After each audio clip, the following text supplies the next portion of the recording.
Mr. Speaker, sir, I move the motion of thanks to the Governor for his address to the legislature.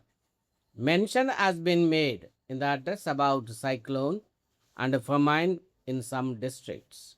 In this connection, I would like to point out that for many years we have had famines and cyclones in some parts of the country. So far as our state is concerned, we have had famine either on account of little rain or sometimes too much of it. In spite of our best efforts, we find that the resources for meeting such conditions are no longer available, and we do not know how we are going to solve these problems if famines and cyclones continue. Today, we have to take into account what has happened in the past 3 or 4 years. Though the government have done much, it has always been felt to be very little. But I think with the experience that the government have in the past, it should be possible for them to go into the question of famine and the possible help that they have to render in future as quickly as possible. I wish to point out that some machinery should be constituted so that the conditions created by famines during the last 4 or 5 years may be studied, and it may be decided as to what can be done to give relief to the people as early as possible. I turn to the problem of agriculture. In our country, we should give the greatest attention to agriculture. Whatever may be the size of our population, food has got to be produced. So far as our state is concerned, we have to intensify agricultural operations so that we may be able to grow much more than what we are doing now. If we adopt scientific methods of agriculture and use better manure, I think that it will be possible to increase production. It will be good if production committees are formed in every village. They may see how best we can improve agriculture.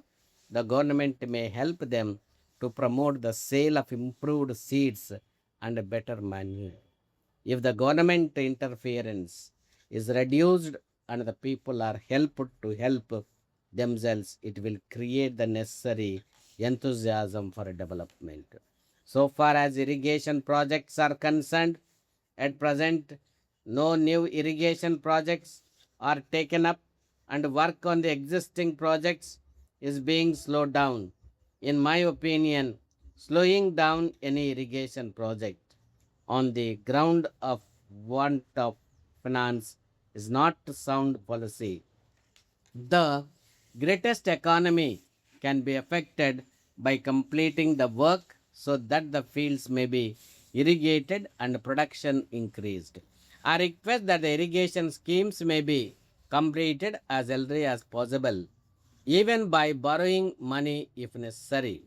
So far as electricity schemes are concerned, the government are trying to manage with the limited resources available.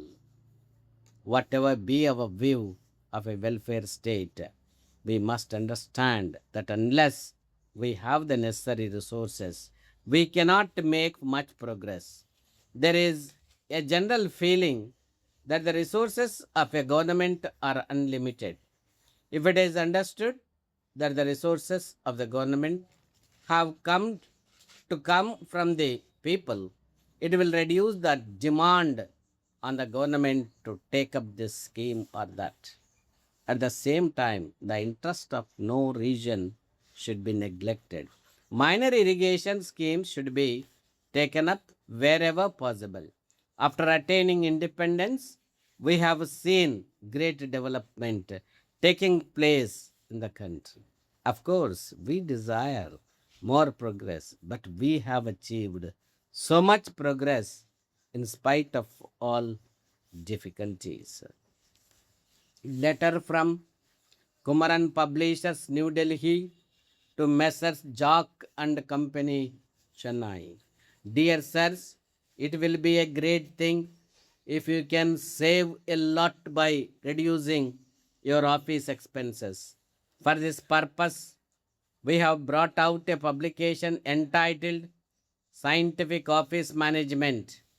It will tell you how you can avoid waste in office expenses. We may tell you that the book is the result of a long research made by the author for many years. He is now really regarded as an authority on office management. We are glad to tell you that the book is a unique one of its kind. If the first instance it was published as a textbook for a schools and a colleges, but as there was great demand, it has now been revised so as to meet the requirements of office managers. It deals with the problem of office management and gives sound advice on how to meet them. It has not left out anything which should be said, and at the same time, nothing has been said which is useless for the purpose. As a matter of fact, the book will be a valuable guide to office managers and secretaries. Whatever be your line of business or problem, you are sure to profit by it. Please fill in the enclosed order form and send it to us. We shall be glad to send you the book by return of post. Yours faithfully.